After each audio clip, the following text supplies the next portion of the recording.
ay saya, parang walang hanggan.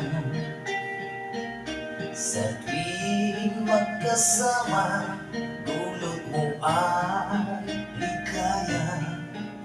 Kapag kayagap kay wala ng pangangamba, tamis ng halik